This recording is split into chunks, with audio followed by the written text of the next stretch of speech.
kita yang masih ada di dalam hati, yang masih berupa niat melakukan keburukan. Semoga Allah lindungi kita untuk tidak melakukannya. May yahdihillahu fala mudhillalah. Hidayah, petunjuk hanyalah di tangan Allah. Siapa yang diberi petunjuk maka tidak akan ada yang mampu membuat dia sesat. Wa may yudlil fala hadiyalah. Siapapun yang Allah bikin sesat tidak akan ada yang mampu memberinya petunjuk. Kita bisa melakukan ketaatan dan amal soleh satu-satunya karena memang petunjuk Allah, bukan karena kemampuan kita, bukan karena keilmuan kita bisa melakukan amal soleh, bukan, tapi murni itu Allah yang bimbing kita. Dan itulah kenapa kita disuruh untuk meminta petunjuk sehari berapa kali? 17 kali. 17 rakaat setiap hari kita harus membaca ihdinas siratal mustaqim. Kalau nggak baca ini nggak sah sholatnya. Berarti kita disuruh minta petunjuk sampai 17 kali setiap hari. Karena kita nggak bisa melakukan amal soleh kecuali Allah kasih petunjuk. Allah yang bimbing kita, bukan karena kita lebih hebat, kita mampu, oh aku bisa melakukan amal soleh ini karena aku. Bukan. Kalau sampai berpikir seperti itu berarti belum memahami maksud alhamdulillahirabbil alamin. Maksudnya muji Allah. Saya bisa melakukan ini ya karena Allah, bukan karena saya. Alhamdulillah. Itulah maksud dari ucapan alhamdulillah. Salawat beserta salam semoga tersampaikan kepada nabinya Muhammad beserta keluarganya, para sahabatnya, dan siapapun yang menempuh jalannya. Semoga Allah jadikan kita termasuk dari mereka. Amin ya rabbal alamin. Di malam yang mulia ini kita lanjutkan kajian dari kitab Al-Mawa'idh, artinya kumpulan nasihat. Kumpulan nasihat, karena agama ini adalah nasihat. Inti dari agama Islam ya nasihat. Kalau terus-menerus menolak nasihat, ya berarti berusaha menolak inti ajaran Islam. Inti dari ajaran Islam nasihat. Kumpulan petuah ini diambil dari kitab-kitab Al-Hafidh Ibnu Abi Dunya yang meninggal tahun 280 Hijriyah, lebih dari 1000 tahun yang lalu. Pembahasan kita masuk di bab yang ke-9 tentang taubat. Beliau memulai dengan hadis yang diriwayatkan oleh beliau sendiri dan juga ada yang versinya Imam Ahmad dalam musnadnya dari Sahal bin Sa'ad As-Sa'idi radhiyallahu anhu. Rasulullah sallallahu alaihi wasallam bersabda, "Iyyakum wa muhaqqaratidz dzunub." Hati-hati kamu dari dosa-dosa yang diremehkan, dianggap kecil. Waspadalah kamu dari dosa-dosa yang dianggap kecil, dianggap remeh. Kenapa seperti itu? Rasulullah menjelaskan, fa innama mathalu muhaqqaratidz dzunub kamathali qaumin tadallau bi falatin minal ardi faajjaju nar. Perumpamaan dosa-dosa yang dianggap remeh itu seperti perumpamaan orang yang sedang singgah di sebuah tempat tanah kosong. Orang Arab itu kalau ke tanah yang kosong biasanya berusaha menyalakan api di sana. Karena nyalanya api ini menjaga kan ya, menjaga dari suhu dingin, menjaga dari hewan-hewan. Maka mereka mau menyalakan api di tengah tanah yang kosong. Maka ada yang bawa ranting-ranting, ada yang bawa kayu-kayu kecil, dibawa, dikumpulkan. Diapakan? Dinyalakan jadi api unggun. Hatta andaju khubzan lahum, sampai apinya ini bisa dipakai untuk memasak atau membuat roti supaya bisa dimakan, dimatangkan. Maka kata Rasul, seperti itulah dosa-dosa yang dianggap remeh. Maksudnya apa berarti? Seperti kayu-kayu yang kecil tadi, ranting-ranting dikumpulkan sampai bisa bikin api unggun. Dosa-dosa kecil ini kalau numpuk banyak, bisa jadi bahan bakar. Bahan bakar api di dunia ringan. Kalau bahan bakar api di akhirat gimana? Mata yu'khadz biha sahibuha yahlik. Kapanpun dia itu terus-menerus mengumpulkan dosa-dosa kecil tadi, lama-lama dia binasa, kebakar. Seperti orang ngumpulin ranting-ranting kecil tadi. Hadis riwayat Ahmad dan juga Ibnu Abi Dunya. Di sini Ibnu Abi Dunya mengumpulkan ucapan-ucapan yang agak tidak berurutan ya. Jadi nanti kita agak lompat-lompat temanya. Total ini di pembahasan taubat ada 37 ucapan. Masya Allah. Ini baru ucapan pertama tadi ya, hadis Rasul. Ucapan yang kedua di sini ucapan Imam Ali bin Abi Thalib radhiyallahu anhu. Beliau mengatakan, inni la arju an takuna taubatul abdi min dzambihi nadamatuhu alaihi. Aku berharap tanda benarnya taubat seorang hamba dari dosanya adalah dia menyesali apa yang dia lakukan dengan hatinya. Alias Imam Ali menjelaskan hakikat dari taubat apa? Penyesalan. Berarti orang yang bertaubat gak ada penyesalan, bukan taubat. Kata Imam Ali, aku harap tanda taubatnya orang itu ya penyesalannya itu tadi. Karena kalau taubat gak ada penyesalan, gak ada maknanya taubatnya. Cuma ngomong astagfirullah, astagfirullah, astagfirullah. Tapi nggak pernah nyesali dosa yang dulu dia lakukan. Nggak pernah. Maka ini taubat luarnya doang. Kita lihat ucapan yang ketiga dari Abdullah bin Mas'ud radhiyallahu anhu. Ini ucapan para sahabat lagi ya. Pokoknya kalau disebut radhiyallahu anhu biasanya berarti sahabat. Kalau rahimahullah biasanya di sini tabi'in. Beliau mengatakan, innal mu'mina yara dhunubahu ka'annahu fi aslil jabalin yakhafu ay yaqa'a alaihi. Seorang mukmin itu kalau melihat dosa-dosanya seolah-olah dia sedang berada di kaki gunung. Melihat gunung ini jangan-jangan entar lagi longsor ke arah dia, jatuh ke arah dia. Dia melihat dosanya seperti gunung besar yang suatu saat bisa menimpa dia jatuh. Sedangkan seorang pendosa al-fajir, kalau kita telusuri juga ada ucapan ulama juga munafik. Orang yang munafik atau orang yang pendosa besar, mereka melihat dosa-dosanya mathalu dzubab, seperti lalat hinggap di hidungnya terus dikebas gini. Gak peduli. Orang kalau mukmin walaupun dosa kecil dia ngelihatnya seperti gunung besar di depan matanya yang mau jatuh menimpa dia. Tapi kalau orang yang pendosa besar, biasa maksiat, munafik, orang seperti ini dosa sebesar apapun dianggap seperti lalat mencelok di hidungnya, diginikan. Apa cuma? Meremehkan dosa. Ini kata Abdullah bin Mas'ud radhiyallahu anhu. Pindah ucapan keberapa ini? Keempat ya. Hadis Nabi Shallallahu Alaihi Wasallam yang juga diriwayatkan oleh Imam Muslim dalam kitab sahihnya, Rasulullah Shallallahu Alaihi Wasallam bersabda, Masya Allah, ini majelis diberkahi sekali karena berkali-kali disebut nama Rasul. Di saat orang-orang sekarang sibuk ngobrol tentang dunia, Allah pilih Anda untuk hadir di sini tidak membincangkan dunia. Allah pilih Anda dibanding orang lain.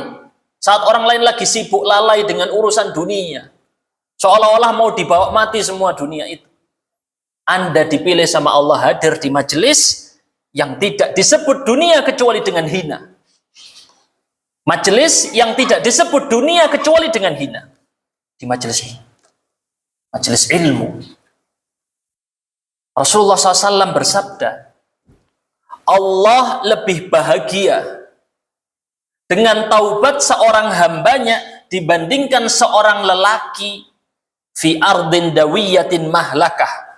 Orang ini berada di padang pasir yang luas dan bisa membinasakan orang. Kita agak enggak relate dengan agak enggak nyambung dengan padang pasir karena di Indonesia enggak ada padang pasir. Di Arab, antum kalau atau lagi naik pesawat lihat di Arab itu, kalau udah padang pasir belas Pak, enggak ada apa-apa Pak. Full padang pasir. Andai kata orang ditinggal di situ mati wes. Enggak ada apa-apa, air enggak ada, makanan enggak ada. Kata Rasulullah SAW, Allah lebih bahagia terhadap taubatnya seorang hamba dibanding seorang lelaki yang terlantar di tengah padang pasir yang luas. Yang kalau orang ditinggal di situ mati. Apa maksudnya? Laki-laki ini yang di tengah padang pasir, dia bersama hewan tunggangannya, di situ ada makanannya, di situ ada minumannya. Lagi perjalanan.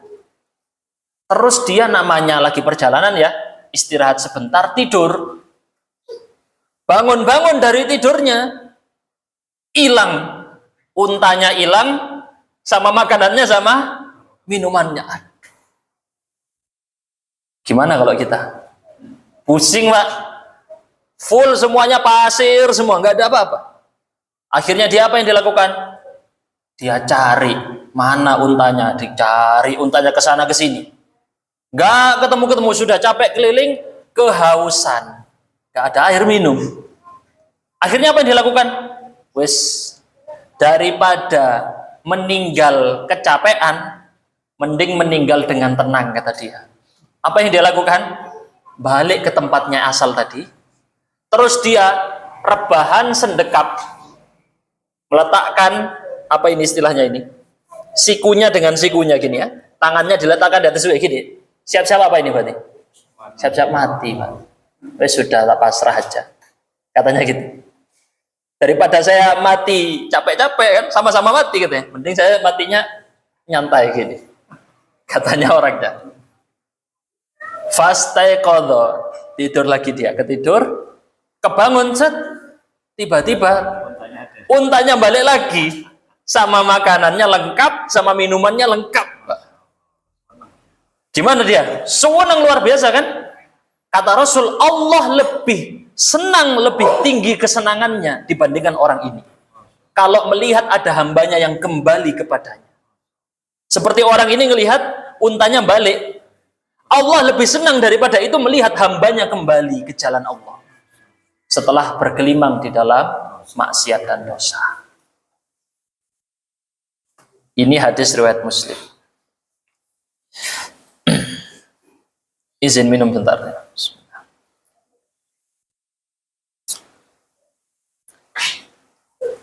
Kita lihat lagi tentang pertaubatan ini. Dalam hadis riwayat Muslim juga dari Ibnu Mas'ud radhiyallahu anhu, al-kisah di kejadian masa para sahabat dulu. Ada seorang sahabat yang terkagum dengan seorang wanita. Suka, akhirnya kebablas Pak. Karena suka, diambung Pak. Dicium. Dicium wanita ini. Jangan dilakukan ya. Beliau karena suka sama wanita ini, dicium. Akhirnya lapor kepada Nabi. Wahai Rasulullah, lapor. Saya celaka ini. Pokoknya lapor, wes ini dosa, aduh bermasalah. Dan dia tanya apa yang harus saya lakukan untuk bisa menebus dosa ini. Supaya dosa ini dihapus sama Allah. Ternyata beberapa waktu setelah itu turunlah ayat Al-Quran. Wa aqimis salata tarafayin nahari wa zulafam minal lail. Surat Hud ayat 114. Innal hasanat yudhibnas sayyiat. Dzalika dzikra lidzakirin. Surat Hud ayat 114. Lakukanlah sholat di dua ujung siang. Dua ujung siang ini kapan? Dua ujung siang kapan ini? Pagi subuh sama zuhur asar yang dimaksud. Wa zulafa minan lail, sebagian malam, apa itu? Maghrib dan isya. Lalu Allah sebutkan sesungguhnya kebaikan memergikan, mengusir keburukan, menghapus kebaikan amal soleh, menghapus dosa. Kata Allah begitu. Dzalika dzikra lidzakirin, ini adalah peringatan untuk orang yang mau mengingat. Berarti maknanya apa di sini? Cukup lakukan amal soleh akan menghapus dosamu. Kenapa diisyaratkan lagi ditambah apa? Sholat 5 waktu tadi. Sholat 5 waktu satu sama lain ini akan saling menghapuskan dosa di antara keduanya. Maka kemudian seperti perumpamaan Rasul tentang orang yang mandi di depan sungai 5 kali sehari. Kita mandi berapa kali sehari, Pak? Dulu pas masih kecil 2 kali, pas sudah dewasa sekali, alhamdulillah, syukur. Nggak mandi sama sekali, bau, kotor.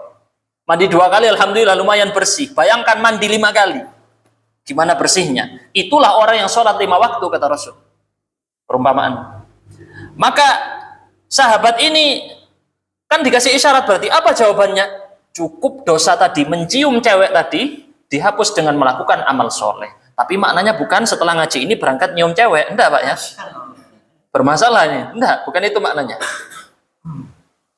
Maka kemudian laki-laki ini bertanya kepada Rasul, wahai Rasulullah, apakah ayat ini khusus untuk saya?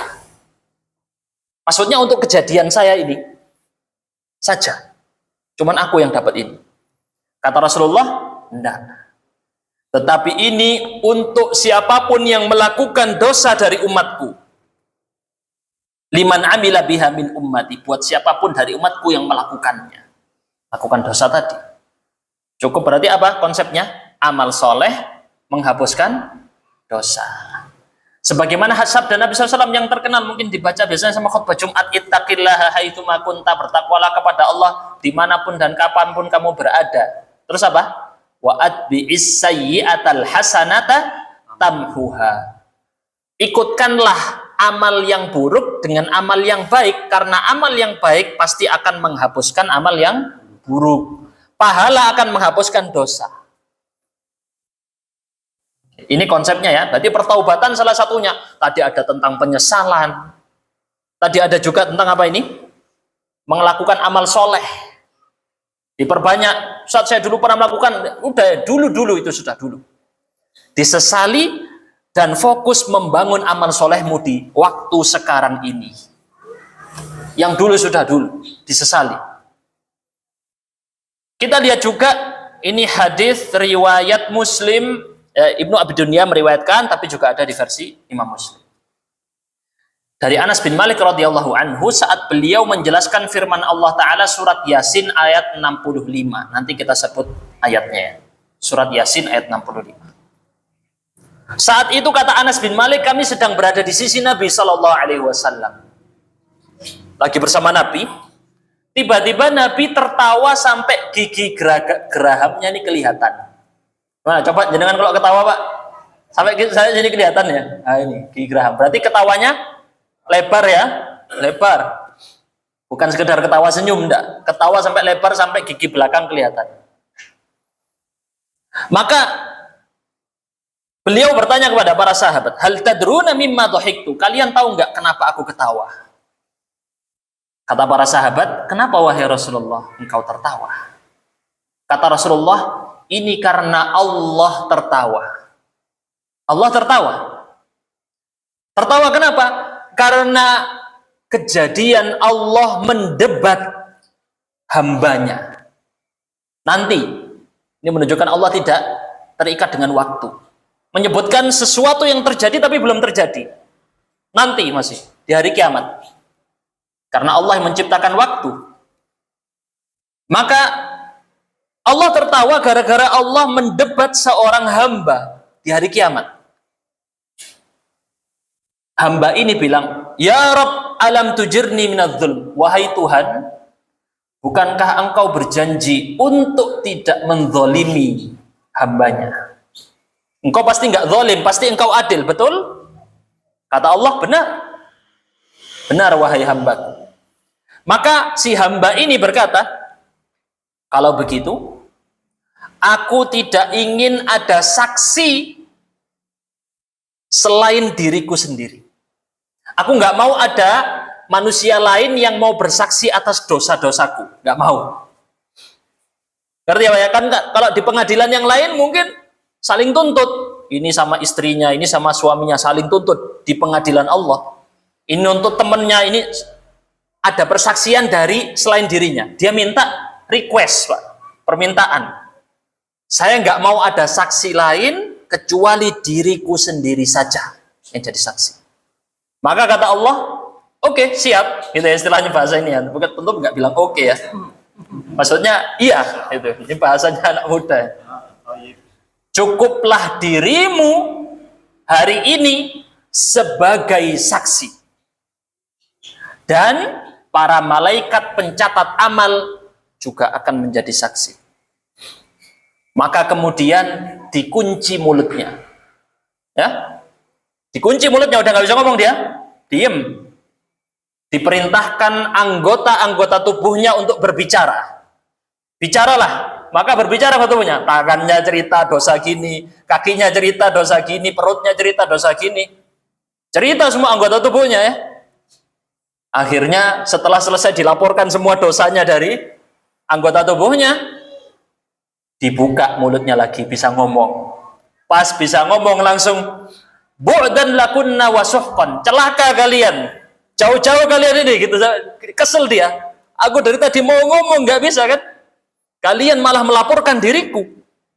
Padahal aku itu berusaha mendebat membela kalian. Aku tuh membela kalian, mau bohong maksudnya. Tapi kalian malah jujur-jujuran, malah melawan aku. Maka kemudian Allah tertawa. Akhirnya kemudian saat Rasulullah mendengar ini, Rasulullah juga ikut tertawa. Alias orang ini aneh. Dia pertamanya minta nggak boleh ada saksi. Ternyata saksinya dari dirinya sendiri. Itulah yang dimaksud dengan firman Allah surat Yasin ayat 65. Al-yawma nakhtimu ala afwahihim. Di hari itu kami tutup mulut-mulut mereka. Wa tukallimuna aydihim. Yang berbicara apa? Tangan-tangan mereka berbicara. Wa tashhadu arjuluhum. Kaki-kaki mereka bersaksi. Dulu di dunia dipakai kemana? Bima kanu yaksibun, atas apa yang mereka dulu lakukan. Kita juga lihat di sini beliau mendatangkan ucapannya Abdullah bin Mas'ud radhiyallahu anhu. Beliau mengatakan, aku tahu di dalam Al-Quran ada 2 ayat. Kalau seorang hamba saat melakukan sebuah dosa, dia membacanya, lalu dia beristighfar minta ampun pada Allah, pasti dia akan diampuni dosanya. Murid-muridnya tanya, apa 2 ayat itu? Abdullah bin Mas'ud sebagai guru nggak ngasih bocoran, cari sendiri. Disuruh cari sendiri, tidak dijawab sama Abdullah bin Mas'ud. Akhirnya apa yang dilakukan murid-muridnya Abdullah bin Mas'ud? Akhirnya kami pun membuka mushaf. Kami baca di surat Al-Baqarah, dibaca satu persatu, Pak. Nggak ketemu di Al-Baqarah. Setelah Al-Baqarah baca surat An-Nisa. Ali Imran saja, tapi di sini disebut surat An-Nisa. Akhirnya di surat An-Nisa ketemu sebuah ayat. Mungkin ini yang dimaksud Ibnu Mas'ud. May ya'mal su'an aw yadhlim nafsahu. Surat An-Nisa ayat 110, maaf ya. Surat An-Nisa ayat 110. Barang siapa melakukan keburukan, aw yadhlim nafsahu, atau dia menzalimi dirinya sendiri. Allah sebut dia menzalimi dirinya sendiri. Tsumma yastaghfirillah, lalu dia meminta ampun kepada Allah, yajidillaha ghafuran rahimah. Pasti dia akan mendapati Allah mengampuni. Pasti loh ini ya, pasti. Karena lafadznya di sini kalau di dalam ilmu bahasa Arab pakai lafadz syarat. Lafadz syarat itu kalau perbuatannya dipenuhi, jawabannya ada. Barang siapa makan pasti kenyang. Betul ya? Barang siapa malas pasti gagal. Betul ya? Ini jawabannya. Barang siapa minta ampun sama Allah, sudah melakukan dosa, lalu dia minta ampun, pasti Allah ampuni.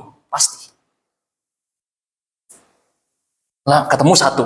Kata muridnya, catat satu ini, catat. Cari lagi, buka surat Ali Imran, ketemu sebuah ayat surat Ali Imran ayat 135. Ini ayat khusus tentang taubat, Pak. 135 sama yang sebelumnya. Ini ayat tentang taubat. Walladzina idza fa'alu fahisyah.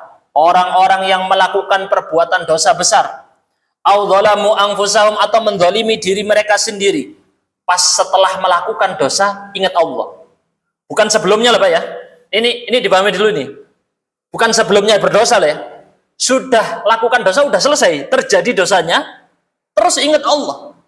Fastaghfaru lidzunubihim, mereka minta ampun sama Allah. Kata Allah, wa may yaghfiru dzunuba illa Allah. Siapa yang bisa mengampuni dosa kecuali Allah? Walam yusirru ala ma fa'alu, mereka tidak terus-menerus melakukan dosa ini. Wahum ya'lamun, mereka tahu Allah pasti menerima taubat orang yang benar-benar bertaubat. Akhirnya dilaporkan ke Ibnu Mas'ud, ditutup mushafnya. Benar enggak Ibnu Mas'ud? 2 ayat ini yang dimaksud. Kata Ibnu Mas'ud, betul, 2 ayat ini. Maksudnya apa? Di sini Ibnu Mas'ud suruh baca. Pas kamu lagi melakukan dosa, bacaan 2 ayat ini. Lalu kamu istighfar. Karena di dalam 2 ayat ini Allah janji pasti akan mengampuni dosa kita, pasti. Kalau Anda salah sama orang, Pak, untuk butuh dimaafkan kira-kira butuh berapa lama? Lama ya?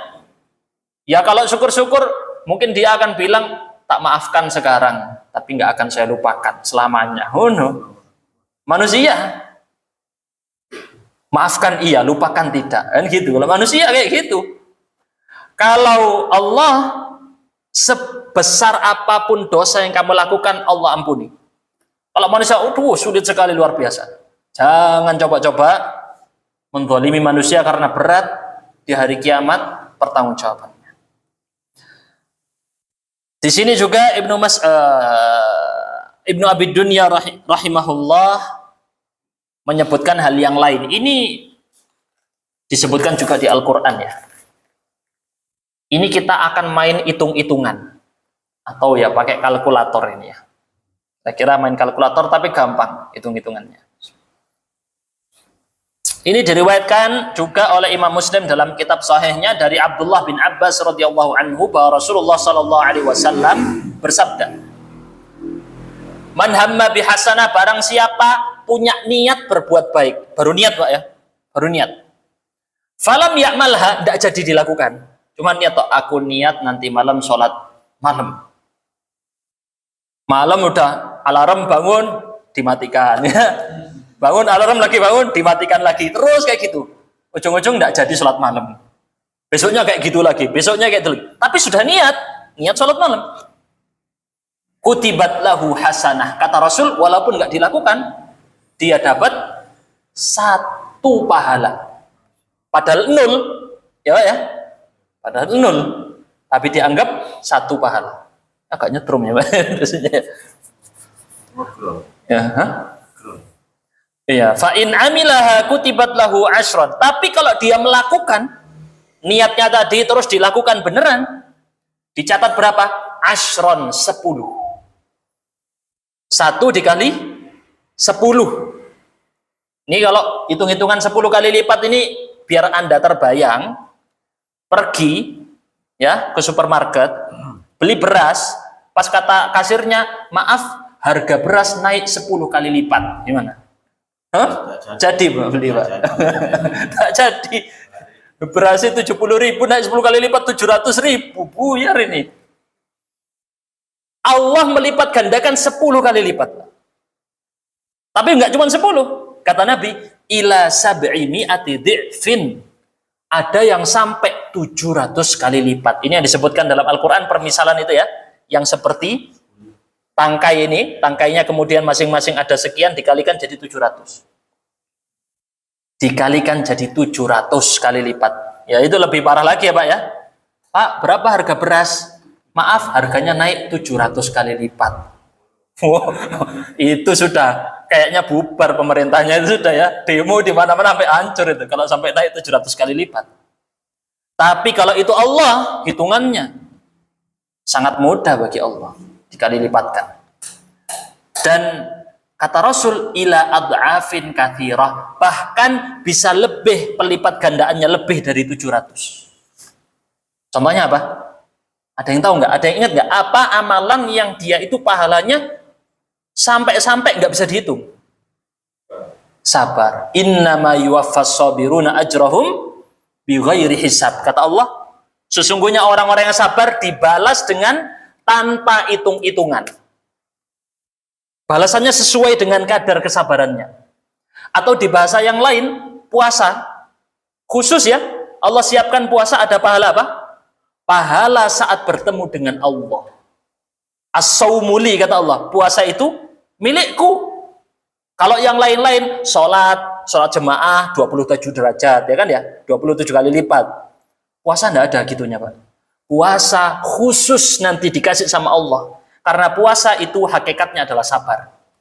Nyambung antara hadis tentang puasa dengan ayat tentang sabar. Dibalas dengan tanpa hitung-hitungan. Oke lah, kita pakai hitungan paling kecilnya. Tadi berapa hitungan paling kecil? Pahala. 10 kali lipat ya. Kalau nggak dilakukan, dapat 1. Kalau dilakukan, dapat 10. Pakai hitungan paling rendah ya, 10. Rasul melanjutkan, ini dicatat dulu nih 10 gitu ya. Rasul melanjutkan, barang siapa yang berniat buruk, mikir sudah niat mau melakukan suatu dosa, disiapkan udah. Lalu dia nggak jadi melakukan. Entah apa alasannya. Kalau yang benar ya karena Allah. Maka dicatat bagi dia 1 pahala. Dosa yang diniatkan tadi nggak dianggap. Udah niat mau melakukan, nggak jadi, dapat 1 pahala. Tapi kalau dia melakukan dicatat berapa? Kutibat lahu sayyi'atun wahidah. Dicatat berapa ini? 1 dosa. Au kata Rasul, au yamhahallah, atau Allah hapus. Nggak dicatat 1, dicatat 0. Tergantung Allah maunya apa. Coba dibandingkan Pak, kalau 1 pahala berapa tadi? 10 ya. Kalau dosa berapa tadi? Dicatat 1 banding 10. Maka kata para ulama, barang siapa yang 1/10-nya mengalahkan amalan yang 1, dia sangat rugi, parah. Soalnya 1 pahala sudah sebanding dengan 1/10 dosa. Atau istilahnya 1 lakukan pahala dapat 10. Pahala lagi 10 lagi, ya kan ya? Tapi kalau dosa berapa? 1 banding 10, jauh sekali. Satunya 100%, satunya 10%, sangat jauh. Kalau orang yang 10%-nya ngalahkan yang 100%, dia halik, kata Rasulullah SAW, wala yahliku ala Allahi illa halik. Tidaklah dia menjadi binasa di hadapan Allah kecuali memang benar-benar cek parah orang ini. Binasa, benar-benar binasa. Terlalu parah. Masa yang 10% mengalahkan yang 100%? Ya, hadisnya tadi makanya saya suruh hitung-hitungan nih. Kalau diganti uang kayaknya nyantol ini ya. Ganti uang hitung-hitungannya. Baik. Nah, seorang ahli ibadah berkata kepada putranya, "Ya bunayya, wahai anakku, la takun mimma yarjul akhirata bi ghairi amal." Jangan kamu termasuk dari orang yang berharap masuk surga, tapi nggak ngapa-ngapain, nggak punya modal, nggak nyiapkan amal, cuman ngarep, insya Allah masuk surga. Tapi amalnya nggak ada, nggak nyiapkan amal. Ini orang gimana nih seperti ini nih? Aneh. Kayak mau beli, saya pengen beli mobil, tapi nggak pernah nabung, nggak pernah nyiapkan uang, ya nggak beli-beli Pak. Kamu mau beli surga loh, ini kamu mau beli surga. Apa yang kamu siapkan bayarannya ini untuk beli surga? Wa yu'akhiru taubata bitudil amal. Jangan kamu termasuk orang yang menunda-nunda taubat karena angan-angannya panjang. Oh, usiaku umur 20, suwi. Masih lama. Oh, umurku masih 30, masih lama. Oh, umurku masih 40, oh masih lama. Nantilah tak taubat pas umur 60, mepet-mepet mau meninggal gitu kan. Abdullah bin Mas'ud menyebutkan ada 4 jenis dosa. 2 dosa diampuni, 2 dosa tidak diampuni. Apa kata beliau? Dosa yang diampuni, yang pertama, dosa yang tidak sengaja. Ya sengaja. Entah karena nggak tahu, entah yang lain, pokoknya tidak ada kesengajaan, tidak bermaksud menantang. maka yang ini Allah ampuni. Apa dalilnya? Surat Al-Ahzab ayat 5, atau doa yang sering kita baca ya, Rabbana la tu'akhidna in nasina au akhtana. Ya Allah, jangan hukum kami karena yang kami lupa atau yang kami lakukan tidak sengaja. Itu artinya. Mungkin baru tahu artinya. Ini arti yang sebenarnya ya. Ya Allah, ini penting Pak, doa ini dipahami maknanya. Jangan cuma dibaca aja ya. Dipahami benar-benar maknanya. Karena Allah tidak menerima doa seseorang yang hatinya lalai. Cuman baca tapi hatinya nggak minta. Nggak diterima doanya. Harus benar-benar minta dari hati.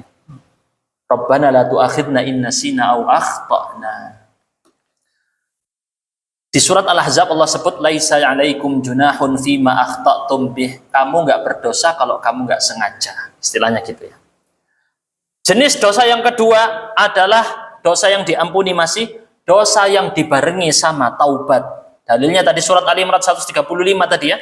Kita sebutkan orang yang sudah melakukan dosa terus ingat Allah, terus dia minta ampun, Allah terima taubatnya, diampuni. Sebesar apapun dosa, sebesar apapun. Bahkan kalau dalam riwayat Tirmidzi diterima malam yugharghir, selama nyawa belum sampai di kerongkongan, taubatnya diterima. Bahkan Imam Nawawi menyebut walaupun dia melakukan dosanya 100 kali, dosa, tobat, dosa, tobat, dosa, tobat, diterima sama Allah. Walaupun sampai 100 kali. Yang penting tepak-tepakannya ini ya Pak ya. Jangan sampai meninggalnya pas dosanya ini bukan tobatnya. Dosa, tobat, dosa, tobat. Ya kalau pas kena pas tobatnya. Pas nggak tepak gimana? Kata Abdullah bin Mas'ud, ada 2 dosa yang tidak diampuni. Lanjutannya tadi ya. 1, dosa yang tidak diampuni adalah dosa yang terus-menerus dilakukan. Israr. Dilakukan. Sudah tahu itu dosa, tetap dilakukan. Kalau yang tadi yang diampuni, walaupun dia tahu itu dosa, tetap dia langgar. Cuman dia setelah itu minta ampun, diampuni. Jadi saya ulangi lagi dari pertama ya. Dosa yang diampuni, dia nggak tahu kalau itu dosa, diampuni. Yang kedua, dia tahu itu dosa, dilakukan, terus dia tobat, sadar. Oke ya. Yang ketiga, dia tahu itu dosa, tapi nggak tobat, terus lanjut lagi. Ini. Yang seperti ini, kalau dia tidak bertobat sama sekali sampai akhir hayatnya, tidak diampuni. Kata Abdullah bin Mas'ud. Kemudian yang keempat, ini yang paling berbahaya. Bukan sekedar terus-menerus berdosa, tapi dia zuyyina lahu su'u amalih, kata Allah gitu ya. Dihiasi dosanya seolah-olah benar. Entah itu hal yang menyimpang, entah itu maksiat, ya kan ya? Apapun itu yang dia itu dosa, tapi dibungkus seolah-olah bagus. Sehingga dia meyakini, oh ini benar. Atau dia itu sampai, apa istilahnya ya? Kalau di bahasa lainnya, menghalalkan yang haram. Sudah bukan sekedar melakukan yang haram lagi, bahkan yang haram dibilang halal. Ini yang paling parah, maka ini termasuk dosa yang tidak bisa diampuni karena termasuk kategori kufur. Menghalalkan apa yang Allah haramkan. Kata beliau, fa inna hadhihi allati yahliku fiha ammatu man yahliku min hadhil ummah. Ini yang membinasakan umat ini. Baik, selanjutnya An-Nahdi rahimahullah mengatakan tidak ada di Al-Quran ayat yang lebih memberikan harapan. Maksudnya ayat yang paling ngasih harapan itu adalah ayat ini. Nggak ada ayat lain yang lebih dibanding ayat ini dari semua Al-Quran. Ayat ini ada di surat At-Taubah ayat 102. Allah berfirman, wa akharuna i'tarafu bidhunubihim khalatu amalan salihan wa akhara sayyi'a. Allah sebutkan suatu golongan. Golongan ini mengakui dosanya, diakui. Mereka mencampur antara amal soleh dengan dosa. Amal soleh iya, maksiat juga iya. Sholat terus, maksiat jalan, disingkat STMJ. Sholat terus, maksiat jalan. Campur, Pak. Amal soleh iya, maksiat juga iya. Campur. Tapi apa? Mereka punya keunggulan. I'tarafu bidzunubihim. Mereka mengakui dosa mereka kepada Allah. Ngaku. Taubat. Menyesali. Mengakui, aku berdosa. Ini ngakui berat, Pak. Gambaran sederhananya, dosa sama orang manusia ini ya, sulit banget mau ngakui dosa itu. Tetap ngeyel merasa dirinya benar. Masih ada kayak gitu? Mesti ada. Betul ya, Pak ya? Engkel-engkelan. Tetapi yang benar, yang i'tarafu bidzunubihim. Dia ngakui depan Allah, ya Allah saya salah. Harus menunjukkan penghinaan, Pak. Kalau Anda masih taubatnya masih bersikap sombong, ini tidak sulit ini diterima. Sampai Rasulullah menjelaskan tidak akan masuk surga orang yang di dalam hatinya ada apa? Mithqalu habbati khardalin min kibr. Seukuran biji sawi kesombongan. Gak boleh ada. Termasuk orang yang gak mau ngakui dosa. Gak mau ngakui dosanya, gak mau. Ngeyel terus merasa benar. Ini yang berbahaya. Kalau disebut dalam ayat ini apa? Asallahu ayyatuba alaihim. Semoga Allah ampuni dosa mereka. Padahal disebut apa? Amal soleh iya, maksiat iya. Tapi Allah janjikan, moga-moga Allah ampuni. Paling parahnya kita, Pak, semoga masih masuk di sini. Makanya disebut, ini ayat paling memberi harapan. Karena orang-orang kebanyakan umat Islam yang seperti ini. Betul. Kebanyakan umat Islam yang seperti ini. Yang mencampur antara amal soleh dengan maksiat. Siapa dari kita yang nggak melakukan ini? Kemudian, ini seperti yang saya bilang ya, ini topiknya itu agak lompat-lompat, tapi semuanya tentang taubat ya. Mau bahas ini, tapi semuanya tentang pertaubatan. Mujahid ini muridnya Ibnu Abbas. Berarti tabi'innya. Beliau dikenal dalam ilmu tafsir. Beliau menafsirkan firman Allah Ta'ala. Tadi ayat-ayat Quran terus nih. Antum penting untuk dicatati tadi ayat-ayatnya ya. Supaya ngaji Quran benar-benar ngaji. Bukan baca. Ini beda ya, Pak ya. Baca Quran dengan ngaji Quran. Benar ngaji. Yatadaros, kalau di dalam bahasanya hadis itu ya. Yatadarosuna fima bainahum. Saling mempelajari Al-Quran. Bukan sekedar baca. Waliman khafa maqama rabbihi jannatan. Kata Allah, bagi orang yang takut kepada posisi Tuhannya, takut kepada makom Tuhannya, maka dia akan mendapatkan 2 surga. Para ahli tafsir memperselisihkan tentang makna 2 surga. Ada yang mengartikan surga Naim dan surga Aden. Ada yang mengartikan 1 surga karena dia takut, 1 surga karena dia meninggalkan syahwat. Macam-macam penafsirannya. 2 surga, Pak. Bukan 1 surga yang dikasih. 2 surga. Maka kemudian Mujahid menjelaskan yang dimaksud dengan orang yang mendapat fadilah keutamaan ini, orang yang ingin berdosa, udah mau siap nih melakukan dosa ini, udah ancang-ancang mau berdosa, fayatadakkar maqama rabbih, moro-moro ingat Allah, tiba-tiba ingat Allah, takut sama kedudukannya Allah, maka dia nggak jadi melakukan dosa tadi. Ini khusus orang yang seperti ini. Khusus orang yang seperti ini dapat 2 surga. Kata Allah. Pas sudah mau melakukan dosa, Pak, sudah siap mau melakukan dosa, ingat Allah, nggak jadi melakukan dosa, dijanjikan 2 surga. 2 surga. 1 surga karena dia meninggalkan maksiat, 1 surga karena dia takut kepada Allah. 2. Ibnu Abbas radhiyallahu anhu menjelaskan tentang makna dosa besar. Kullu dzambin asarra alaihi al-'abdu kabir. Setiap dosa yang seorang hamba itu terus-menerus melakukannya, maka dia adalah dosa besar. Definisinya ada, Pak ya? Dosa besar adalah yang terus-menerus dilakukan. Walaisa bikabirin ma taba minhul 'abdu. Tetapi bukan dosa besar kalau dosa itu ditaubati. Maksudnya Ibnu Abbas apa? Ini definisi bukan definisi yang dikenal di ahli hukum. Di ahli hukum Islam, di ilmu fikih, definisi dosa besar adalah segala dosa yang memiliki konsekuensi hukum pidana di hukum Islam, pengadilan. Contohnya apa misalnya?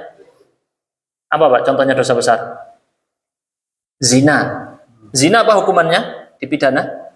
Ada yang cambuk, ada yang rajam, ya, macam-macam.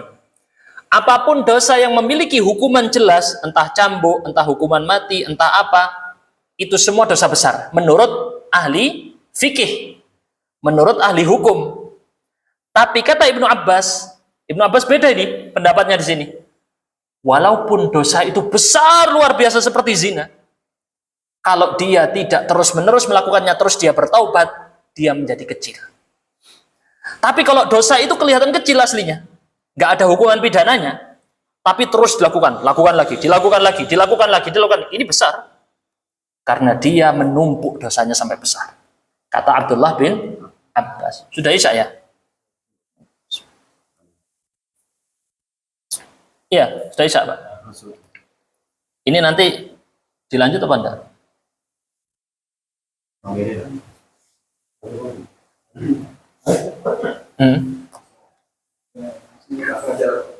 Langsung apa itu? Adzan dulu terus habis itu sholat. Oke, baik.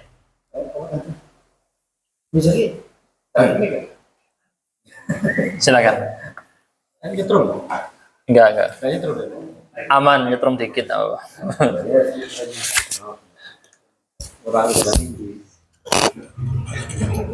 Apa darah tinggi? Oh. Allahu Akbar.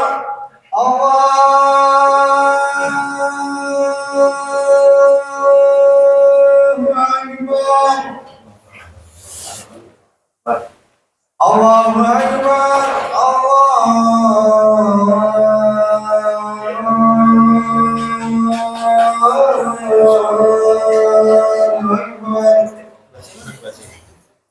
Ada Pak. Asyhadu an la ilaha illallah.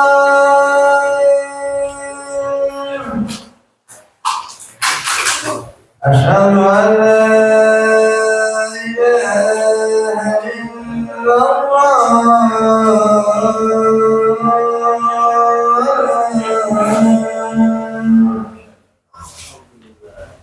Asyhadu anna Muhammadan Rasulullah.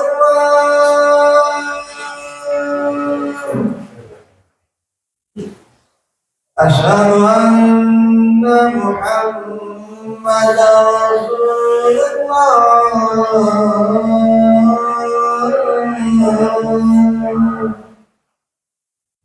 Hayya 'alas shalah.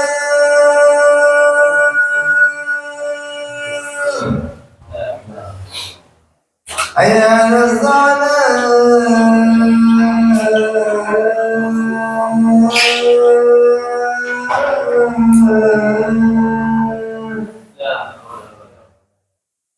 Hayya 'alal falah. Hayya 'alal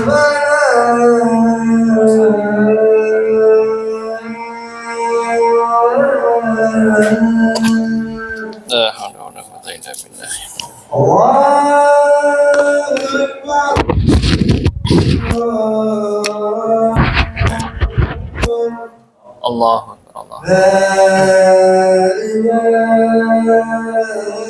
illallah. La ilaha illallah. Allahumma rabbana salatan Muhammadan lillahi wa anta.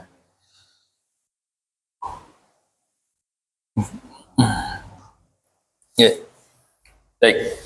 Bismillah. Pertanyaan ya. Kalau mau ada pertanyaan, ntar lagi saya sebutkan dulu satu ucapan yang nyambung dengan tadi. Ucapannya Al-Fudail bin Iyad rahimahullah tentang kapan disebut sesuatu dosa itu dosa besar. Beliau menyebutkan biqadri ma yasghuru dzambu 'indaka ya'dhumu 'indallah. Berdasarkan ukuran dosa tadi kamu anggap kecil, maka itu menjadi besar di sisi Allah. Saya ulangi lagi ya. Ini agak mikir nih. Semakin kecil kamu anggap dosa itu, maka semakin besar dosa itu di sisi Allah. Maksudnya semakin kamu remehkan, itu di sisi Allah semakin menjadi besar.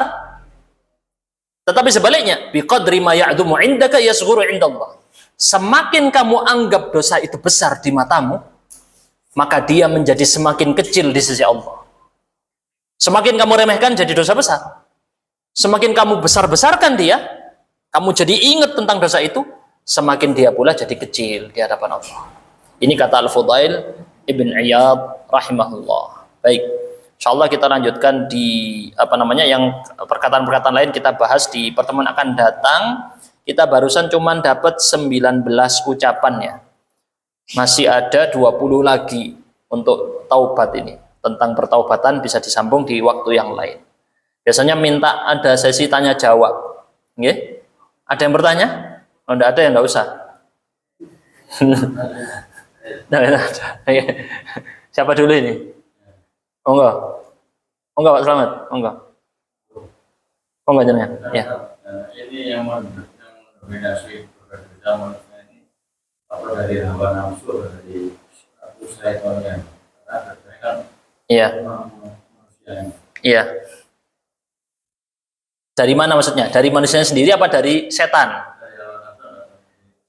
Iya, dua-duanya berpengaruh. Kenapa? Karena Allah SWT berfirman dari ucapannya Nabi Yusuf. Nabi Yusuf berkata, "Wa ma ubarri'u nafsi, inna nafsa la'ammaratun bisu." Aku tidak membersihkan diriku, tidak membersihkan jiwaku. Maksudnya, aku nggak bisa berlepas dari dosa ini. Maksudnya, aku tidak bisa katakan diriku berlepas dari dosa. Karena sesungguhnya jiwa manusia itu suka mengajak la'ammaratun bisu, suka mengajak kepada dosa. Jiwa manusia memang seperti itu, suka mengajak kepada dosa. Kata Nabi Yusuf, memang bawaannya seperti itu. Berarti manusia secara jiwa di dalam ada pengen melakukan dosa. Setan juga bertugas meluruskan itu. Jadi dua-duanya berpengaruh. Bedanya satunya dari dalam, satunya dari luar. Gitu. Kenapa? Iya, dikeroyok. Contoh paling sederhana kan pas Ramadan setannya udah dikerangkeng. Tapi sing judol sing akeh. Encen setane dirinya itu, setan manusia. Baik. Oh enggak, silakan.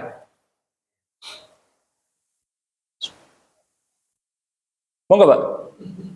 Tanya. Mau enggak jadi lali enggak mau. Ibu-ibu ada pertanyaan, monggo. Kalau enggak ada, alhamdulillah, malah saya senang ya. Kalau enggak ada pertanyaan itu sudah lepas. paham semua. Iya, alhamdulillah. Apa? Iya. Manusia inginnya tobat. Iya. Tapi kondisi situasi itu jalan seperti itu. Nah, kalau kita ingin berbuat dosa, tapi ketika kita keluar, tiba-tiba ada wanita berpakaian tidak dilihat emang katanya ada itu tidak sekali lah katanya untuk menghindari itu gimana? Untuk menghindari melihat aurat wanita yang bertebaran di hari ini ya, di mana-mana ini auratnya. Untuk menghindari ya jangan keluar rumah, tidak kena, lihat. Iya betul, jangan bermudah-mudahan ke tempat-tempat yang di sana banyak mengumbar aurat. Contoh misalnya tempat wisata, cari waktu-waktu yang lebih aman. Jangan menyengaja wisata, apalagi ke kolam renang. Waduh, tambah tempatnya. Ayo pergi ke pulau sana itu, di pantai sana banyak. Menyengaja diri ke sana, malah menjerumuskan diri, cuci mata pakai api neraka. Nauzubillah min dzalik ya. Jadi yang seperti itu Pak, dihindari semampunya. Kalau memang nggak bisa Ustaz, memang kerjaan saya di situ ya sudah. apa namanya, dilakukan fattaqullaha mastata'tum, bertakwalah kepada Allah semampu kalian. Tapi jangan menjerumuskan diri sengaja ke sana, semangat. Contoh ini banyak yang seperti ini, Pak. Umroh plus Eropa, misalnya gitu ada kan? Lek Eropanya dulu terus umroh sih mending ya. Jalan-jalan ada dosa bersih di umrah. Lewat bersih terus ke sana gimana? Ini mohon maaf kan banyak macam-macam ya. Ada umroh plus apa negara-negara mohon maaf non muslim. Yang di sana sudah kemaksiatan, wow macam-macam modelnya. Dari yang paling ringan sampai paling yang parah ada semuanya. Jadi jenengan dilakukan apa yang harus dilakukan dengan menjaga diri semampunya. Jangan menjerumuskan diri. Semoga terjawab ya Pak ya? Jangan terjawab, baik. Alhamdulillah. Ada lagi? Ini Pak Rahmat. Ini saya menanyakan mengenai menghalalkan apa yang diharapkan oleh Allah. termasuk dalam kategori dosa yang tidak diampuni. Iya, kalau dia tidak bertaubat, maksudnya iya, itu kan ucapannya Abdullah bin Mas'ud. Dosa. Terus ada korelasi, ada hubungan antara dosa yang tidak disengaja. Jadi banyak terjadi di masyarakat ketika ibadah yang tidak sesuai syariat. Nah, misalkan ibadah yang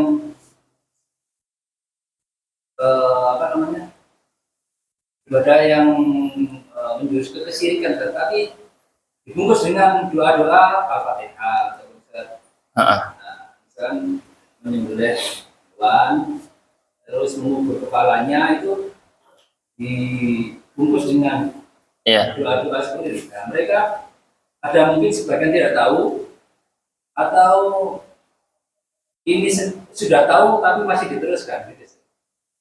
Iya. Yang dibahas barusan adalah tentang apakah orang yang tidak tahu ini mendapatkan uzur. Begitu kan ya?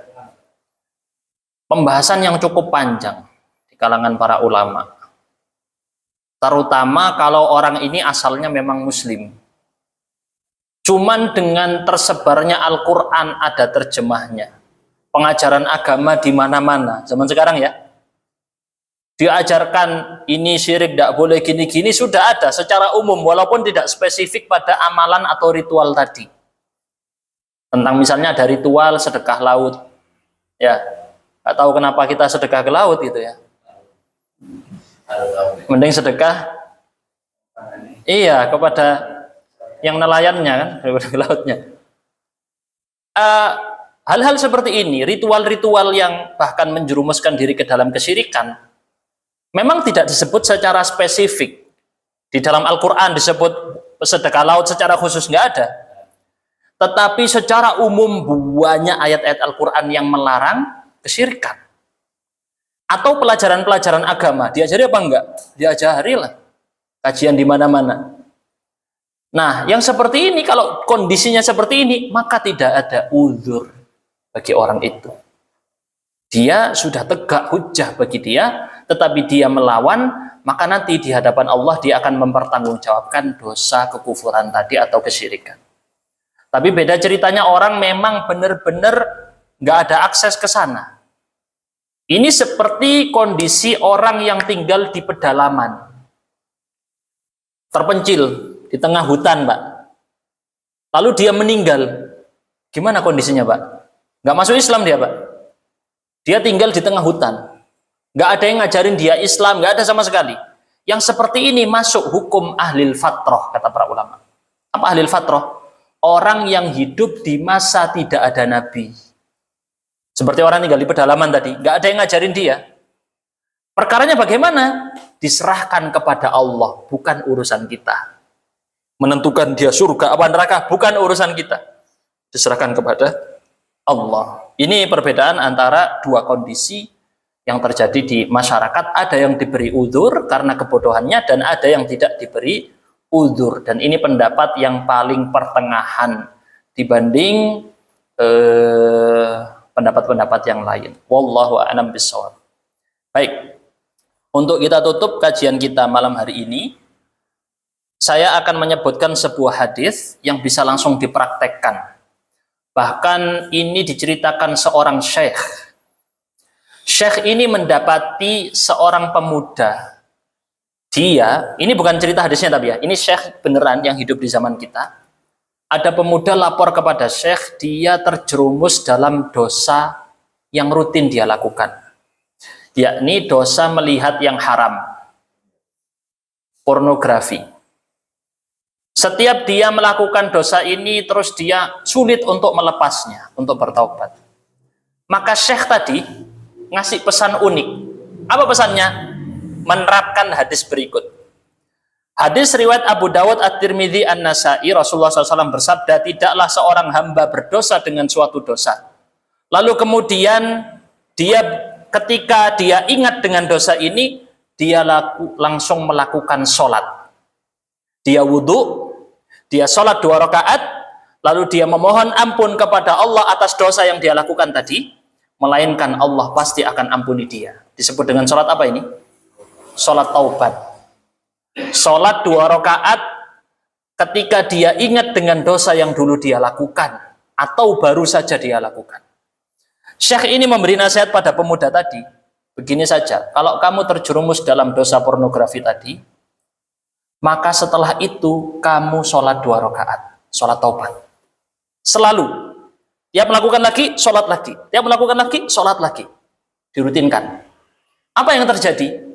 Beberapa waktu kemudian, entah berapa bulan atau mungkin berapa tahun, pemuda tadi lapor lagi kepada Syekh, dia bilang, alhamdulillah ya Syekh, Allah bimbing saya meninggalkan dosa itu. Bahkan saya sangat membencinya sekarang. Gak suka sama sekali. Karena rutin melakukan sholat taubat. Ini adalah amalan yang bagus untuk diamalkan saat orang terjerumus dalam dosa, segera ingat Allah. Tadi hadisnya, ayat Qur'annya ya. Dzakarullah fastaghfaru lidzunubihim. Langsung ingat Allah, langsung minta ampun. Sholat 2 rakaat. Apapun dosa yang dilakukan, sebesar apapun. Dan itu jadikan rahasia antara dirimu dengan Allah. Nanti ini pembahasan berikutnya ya, tentang masalah merahasiakan dosa. InsyaAllah kita tutup kajian kita dulu. Subhanakallahumma bihamdika, asyhadu an la ilaha illa anta, astaghfiruka wa atubu ilaik. Alhamdulillah, hari ini tidak terlalu malam ya. Biasa kemarin sampai hampir jam 8 itu. Alhamdulillah hari ini tidak terlalu malam. Assalamualaikum warahmatullahi wabarakatuh.